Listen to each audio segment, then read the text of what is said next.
When people are coming to you and they say, I understand what you're going through.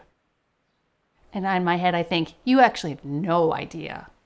Until you live it, you absolutely have no idea the mental toll that this takes on a person, on a family.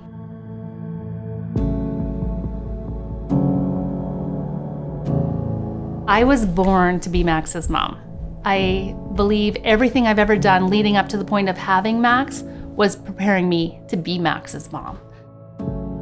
Really, we call him our $1 million baby. He was a miracle. Max was 5 years in the making. We went through a lot of IVF and a lot of heartache. I remember the day we were told is one of the highlights of my life, is finding out that I was actually pregnant and the pregnancy was gonna take and we were gonna have a baby.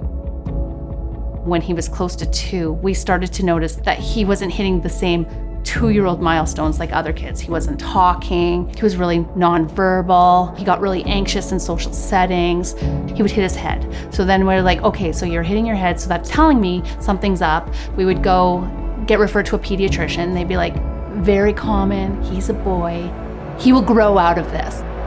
I knew something wasn't the same as other kids. There was moments though through school, like sometimes when he'd get overwhelmed in school, he'd run down the hallway. I'm a ghost, no one sees me, no one hears me. Because that was the way he could communicate that my needs aren't being met, I'm not being heard. Schools aren't set up for kids like Max. His reading and writing was very delayed. His learning challenges were getting really extreme. Just before we hit COVID, we did all the psych assessments to get him properly diagnosed with autism. I was not surprised. I was ready for this diagnosis, but it's still sad when it happens. I just know it's one more challenge for Max that he's gonna go through, and his life has already been so challenging. He felt everyone is smarter than him. Everyone has more friends. Everyone likes everyone else more than they like Max. But that's when I could really start to tell there was a toll coming on his mental health. We were really getting sad. Sadness was getting longer. His suicidal ideation became extreme. The biggest for us was grade 11. He cried 10 months straight, almost every day. You could feel the anxiety in the house. But I'm trying to stay so positive for him and so empathetic towards him. And I didn't want him to ever feel like he was too much for us, because he'll tell us every day, you should have someone different. I shouldn't have been the one that was born to you. You deserve more than me. It's like, all I deserve is you. You're my Max. But it was so hard.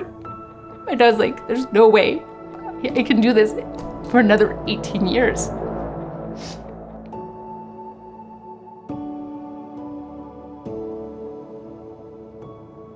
So we had a psychologist through the South Calgary Hospital. Our psychologist was there and our psychiatrist was there. And that's when they said, have you ever heard of ENP? And I said, no. And they said, it's a program through Woods. So then they explained, it's a family-centered program. He has a room, there's counselors, they're gonna work with him, they're gonna work with you. They're gonna work with you as a family. And I was like, well, this sounds like the dream, doesn't it? Like, you want them to work with you. So then he said, can I do the intake? Can I send off the referral? Let's see what happens. And then we heard right away that they had a bed, he was accepted, and he was admitted. And I remember thinking, almost a sigh of relief, actually. And as much as I try and I put on a brave face, like, I was tired. This probably was the best thing that could have ever happened to us, because they really look at the family as a whole, not just the person as an individual. We're a unit, and how we're gonna work best with this unit. And that just resonated with us. And we were all on the same page to help Max. I wasn't chasing anyone for information. I wasn't chasing, what should we do next? It was like, we should try this, you try this. Let's sit down and have a session, and then let's all practice. The first day you go and you drop off, you feel terrible. You feel like the worst parent.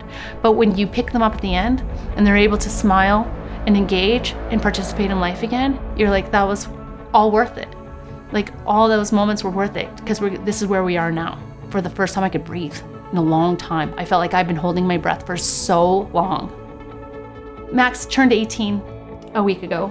And what we've had to learn is we got to take it one day at a time. It's hard to plan ahead because we're still navigating the end of our last treatment. It's a hurry up and wait kind of time for us. We need those compassionate, caring programs out there for kids who need care, it's just too much at home right now.